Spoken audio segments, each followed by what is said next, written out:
কি করছিস? এঁচোড় চিংড়ি? হ্যাঁ, কেন? কিছু চিংড়ি অনুষ্ঠান বাড়ির মতন তো স্বাদ আসে না, তার মধ্যে শক্ত শক্ত এঁচোড় ভালো লাগে নাকি? আচ্ছা ঠিক আছে, আমি করছি তো, আমি করি, তারপর খেয়ে বলিস। প্রথমেই এই চিংড়ি মাছটাতে একটু নুন আর হলুদ দিয়ে ম্যারিনেট করে নেবো।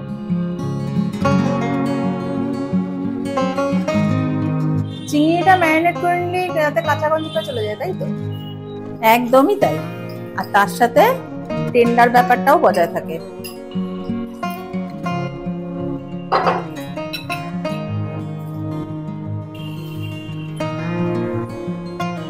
কি এঁচোড়টা সেদ্ধ করে দিচ্ছিস? হ্যাঁ অবশ্যই। ওই যে বললি, কি একটা বললি, কি শক্ত শক্ত থাকে এঁচোড়, গজা গজা থাকে, কি একটা বললি, তো তার তো একটা ব্যবস্থা করতে হবে। ওই জন্য একটু নুন, একটু হলুদ আর একটু কাঁচা তেল দিয়ে সেদ্ধ করে নিচ্ছি।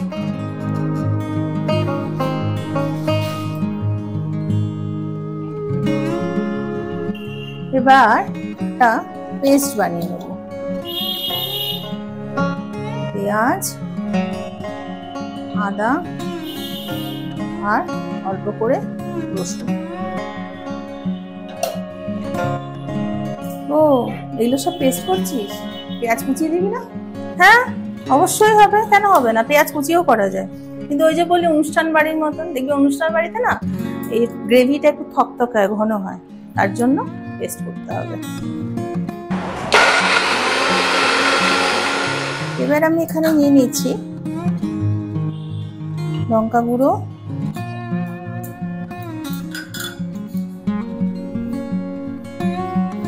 ধনে গুঁড়ো,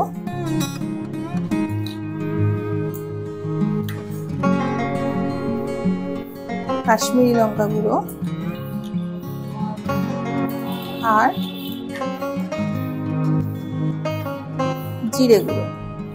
এবার সব কিছুকে একসাথে আমি জলে গুলে নিচ্ছি। কিসব করছিস? জলের মধ্যে মশলা গুলছিস কেন? এগুলো তো এমনি কষানোর সময় দিবি। দাঁত বার করিস না তো? যেটা জানিস না বুঝিস না, দাঁত বার করিস কেন? এইভাবে জলে গুললে মশলাগুলো পুড়ে যাওয়ার চান্স কম থাকে আর কালারটাও ভালো হয়।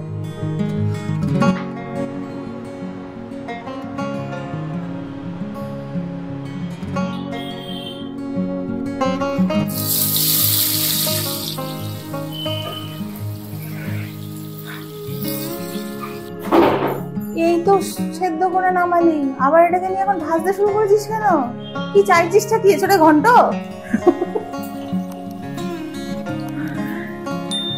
এটাতে সেটা হচ্ছে শক্ত ব্যাপারটা একদমই হবে না, আর যা মশলাগুলো থাকবে খুব ভালোভাবে এঁচড়ের মধ্যে ঢুকবে।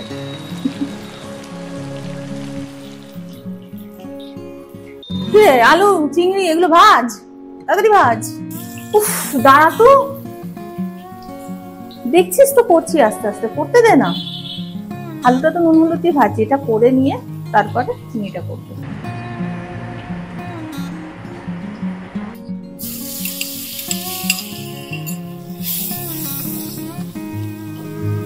চিংড়িটা হালকা করে সতে মতো করে ভেজে তুলে নিচ্ছি। কেন কেন হালকা কেন?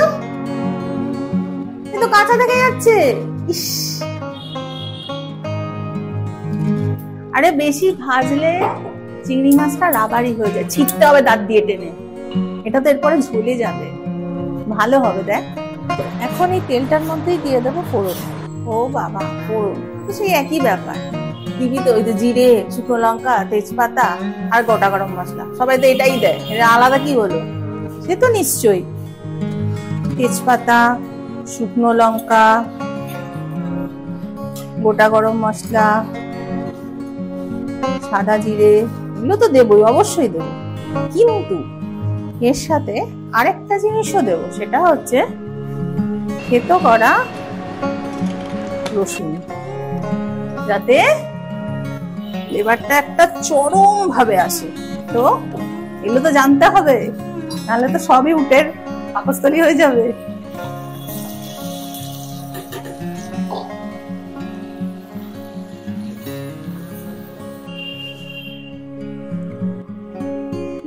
হলো?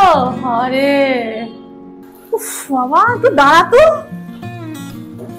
কি জ্বালাচ্ছে। কথা আছে না, রামতে সয় বাড়তে সয় না, এর রামতে বাড়তে কোনোটাই সয় না, শুধু ফোড়ন সয়, ফোড়ন দি। নে নে নে কত, আর ভাট বকিস না, বড্ড বাজে বকছিস। নে নে কর। দেখলো যে এই সবে পেস্টটা দিলাম, এটাকে একটু কষাতে হবে, তারপরে এই মশলার যে গোলাটা সেটা দেবো, এঁচড় গুলো দেবো, এগুলো নিয়ে সব কষাবো, টাইম লাগবে না একটু? অদ্ভুত। এবার মশলার পেস্টটা দিয়ে দিচ্ছি।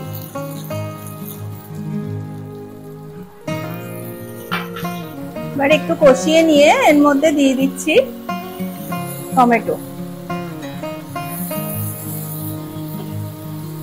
এবার একটু নুন আর একটু হলুদ দিয়ে দেবো।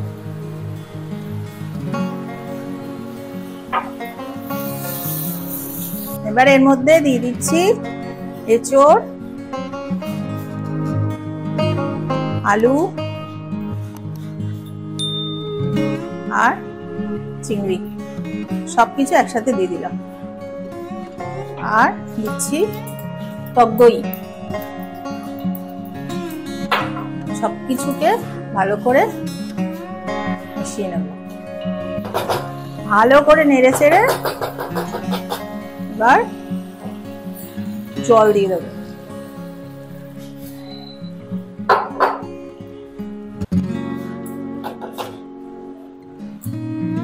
ঢাকা দিয়ে দিই। এতক্ষণ ধরে তো বক বক করলি, এবার বল কি বলছিস। আমি ঢাকা দিয়ে দিয়েছি, বল। না না আমি কিছু বলিনি, আমি আর কি বলছি। নে নে কর, না না তুই কর, ঠিক আছে। আমি তো মোবাইল দেখি। এবার এর মধ্যে দিয়ে দিচ্ছি ধনেপাতা, গরম মশলা আর সবচাইতে যেটা আসল জিনিস, যেটার জন্য পুরো রেসিপিটা চেঞ্জ হয়ে যাবে, এটা হলো একটু জায়ফল জয়িত্রী বাটা। এই জায়ফল জয়িত্রীটা কিন্তু এমনি দিলে হবে না, প্রথমে একটু গুঁড়ো করে তারপর অল্প জল দিয়ে ভালো করে বেটে একদম শেষে দিতে হবে। কত কি বললি রে, এরপরে যদি টেস্ট না আসে বুঝতে পারছিস তোর অবস্থাটা কি হবে।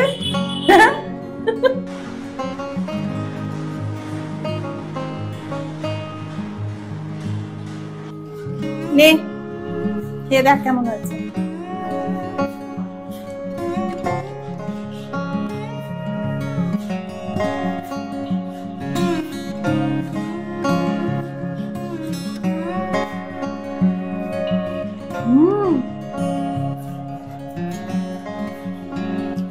দারুণ হয়েছে রে,